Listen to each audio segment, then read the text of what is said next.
If you think Tom and Jerry were just about slapstick and chase scenes, buckle up, because beneath the frying pans and broken furniture lies a twist. Tom doesn't always want Jerry gone.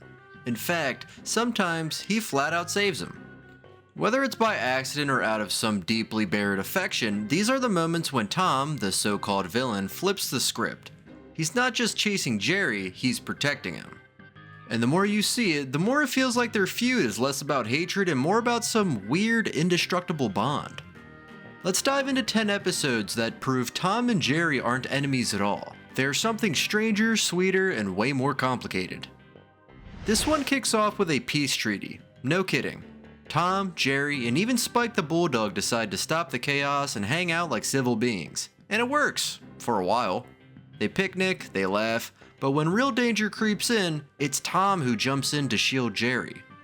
The truce might fall apart by the end, but the message is clear. When the world turns, they turn toward each other. Tom even risks getting hurt to pull Jerry out of harm's way. When Spike is provoked and lashes out, Tom immediately steps between him and Jerry.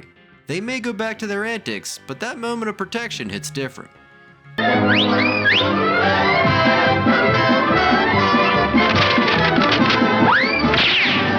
It's the holidays, which means snow, gifts, and surprisingly, kindness.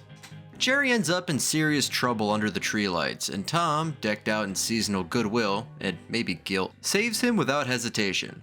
The moment is tender, unexpected, and completely unscored by the usual chaos. For one night, the chase ends, and friendship wins. Tom even rescues Jerry from freezing outside after locking him out earlier. He tucks Jerry into a warm spot near the fire, showing genuine concern. And when Jerry leaves a tiny gift for Tom, the look on his face isn't just surprise, it's gratitude.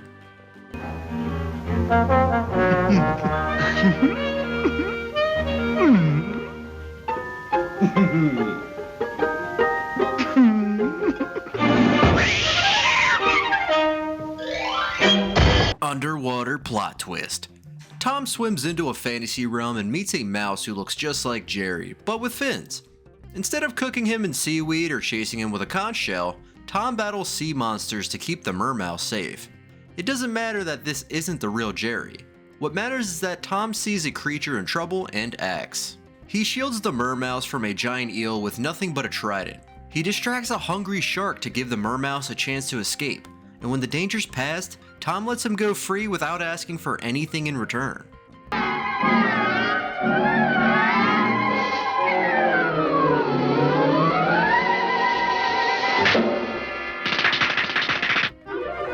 Jerry turns invisible and, naturally, uses this as a license to torment Tom. But things get dicey when invisibility leads to unexpected hazards. And who shows up? Tom. That's right.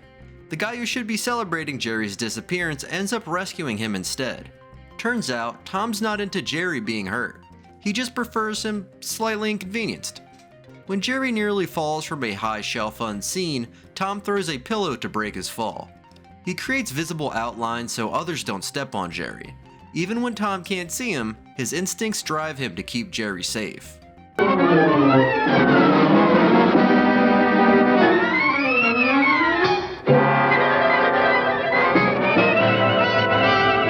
Tom strikes it rich with one tiny clause, no hurting any living being, especially mice. So technically, Tom's hands are tied.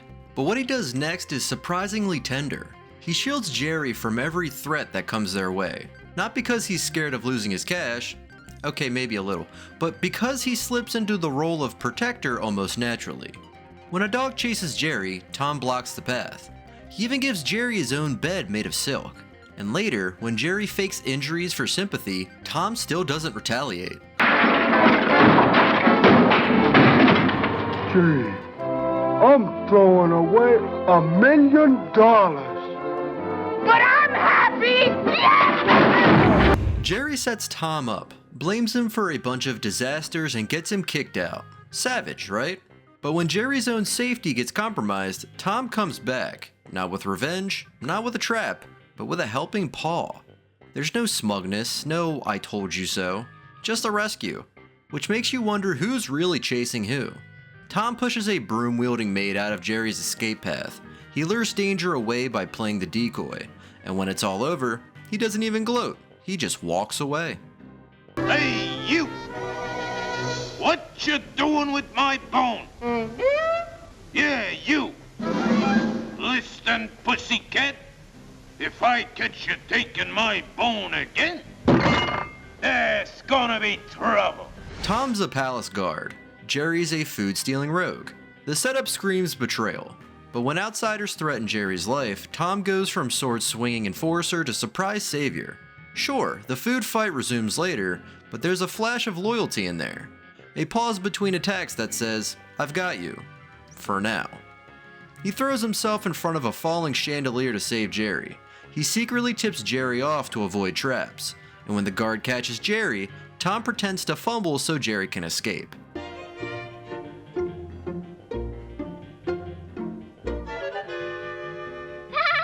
N'est-il pas un drôle de pussycat, Monsieur Pussycat? It's the 4th of July, and Jerry's playing with fireworks like he's never heard of safety goggles. Predictably, it all goes wrong. Tom could walk away, let the little fire starter blow himself up. But instead, he waits through firecrackers and chaos to pull Jerry out. Turns out, Tom might be anti-mouse, but he's definitely not pro-explosion. He uses a bucket of water to stop a runaway fuse. He shoves Jerry into a metal bucket to shield him from sparks. And he even gets scorched himself trying to remove a lit rocket near Jerry's tail. Jerry wins, he gets Tom thrown out. Victory, right? Not quite. Life without the chaos feels empty. So Jerry schemes to bring Tom back, and during the re-entry plan, Tom keeps Jerry out of trouble again and again. They might not hug it out, but they fall back into rhythm like nothing happened. Like they missed each other. Because they did. Tom blocks a mousetrap Jerry forgets about. He reroutes a broom strike mid-air, and when Jerry messes up the plan, Tom covers for him with a perfectly timed pratfall.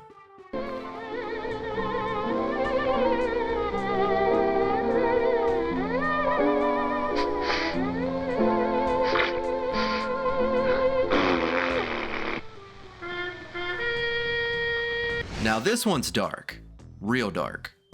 Tom gets dumped, so does Jerry, and suddenly the jokes stop. They sit together brokenhearted on a train track, and when Jerry starts to spiral too far, it's Tom who pulls him back. No gags, no pratfalls, just two longtime rivals facing real pain and showing real care. Tom even nudges Jerry away from the edge with a trembling paw. He gives Jerry his last flower from the bouquet he never got to give, and for a moment, they sit in silence, not fighting, just understanding.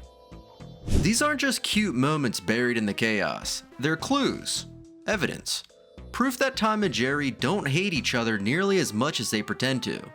What they have is more twisted, a rivalry built on routine, loyalty, and weirdly frequent rescues. Every time Tom saves Jerry, it chips away at the idea that he ever truly wanted to hurt him. So next time someone says it's just cartoon violence, remind them. Sometimes, even a cat and mouse know when to drop the act and be there for each other. And then, of course, they go back to breaking windows and hurling anvils, because that's love, cartoon style.